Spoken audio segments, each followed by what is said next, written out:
Hello, ladies and gentlemen. My name is...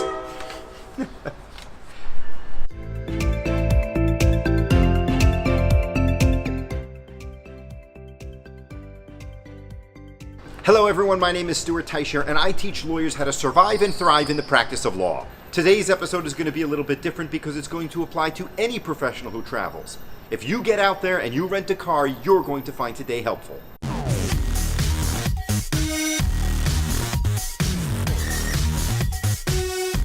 Today's program is brought to you by my on-demand CLE programs. If you're a lawyer and you're looking for ethics CLE and you want to stay awake in the process, you can click the link below and find the link for your state, and you can watch my on-demand CLE programs right now. 5 tips for you when you rent a car while traveling. The very first thing you're going to want to do when you get that car, before you even leave the parking deck where you took it from, is take a picture of the license plate. And that's because of what I call the Toyota principle. The Toyota principle holds that at any given time, at every given time in the world, there are at least 6 silver Toyota Camrys in the parking lot of a Marriott Courtyard. And your car will be the one whose key fob has run out of batteries. Happens every time. So if you want to avoid trying to stick the key into each one of those different Camrys and see which one it works, take a picture of the license plate, and that'll help. The 3 most expensive things in the world, according to me, and in descending order, are number 1, the Hope Diamond, number 2, a full collection of the Fabergé eggs, and number 3, an empty gas tank in a rental car. You know it's true. I know you say you're going to think ahead, but I'm telling you, it's going to happen to you. It happens to all of us at some point or another. No matter how much time you think you have to get back to the airport, you're going to be late. You're going to be late. That's just what happens. And you're going to forget. You're going to remember, actually, at the last minute. And very few airports have gas stations on the premises, on the airport grounds. So what you need to do is make sure you look for the gas stations when you first pick up the car. Check to see if there's one on the airport grounds. Probably isn't. And if there's not, when you leave the airport grounds and you're heading to your hotel, take a look at those first few exits to see if there are any gas stations right there. You're going to remember at the very last minute when you're coming to return the car, and that's when you'll be happy that you made a mental note of where those gas stations were close to the airport. Tip number 3. Parking decks are basically rat mazes for humans. And once your car is parked, it's gone forever. You're not finding it easily.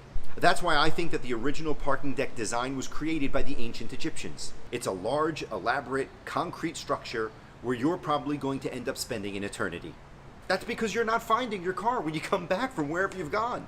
You're going to walk up and down these different scissor ramps and think that you're in the right place and it'll look familiar, but your car won't be there. And because they're all made out of concrete, your key fob isn't going to work unless you're right on top of the car. And even if by some miracle it does, the sound's going to be bouncing off all these concrete walls. You're going to be chasing phantom noises for about an hour. So take a picture of your parking spot number. And then maybe one day you'll get to park on the top deck where there aren't any markings. And then you're screwed. Now this dovetails into the next item, which is take a picture of the floor that you're parked on. Don't just take a picture of the number, the level number. No, that's not enough. You need to make sure you take a picture of the level number with the little letter after it. The one that says if you're on the right side or the left side or the A or the B or the up or the down. Because like I said, these scissor ramp things that they do over here, you're just not going to find your way around these things. And at least this way you have a picture that you can show to the parking lot attendant when you have to have them help you find your car later.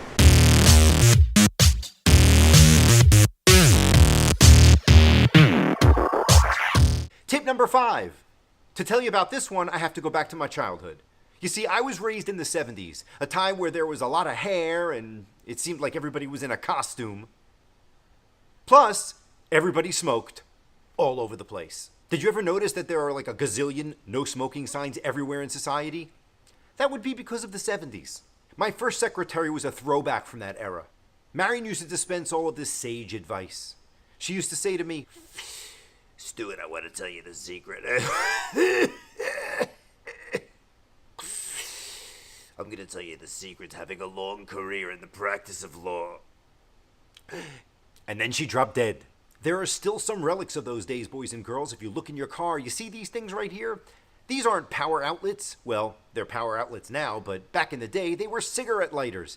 You put this little sticky thing in it, it got all hot, you looked in there, it was glowing, and you use it to light your cigarette. These days, of course, we use it to power our cell phones. But tip number 5, you gotta get one of these.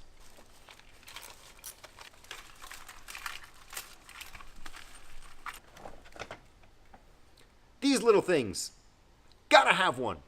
And the reason is because if you plug your phone into this USB port, it will play through the radio in the car. That is, if it works. They don't always work, which means that you'll plug your phone into the car because you need to charge it. You'll also need your navigation, but because the radio is not really playing the voice, you're not going to be able to hear it. Your Bluetooth isn't going to work because it's being overridden by the USB connection to the car. The speaker probably won't work either. That's why you've got to take one of these little adapters with you. And by the way, actually remember to take it with you. I have a gazillion of them, and they're scattered all throughout my house until I finally realized I should just put it in my backpack.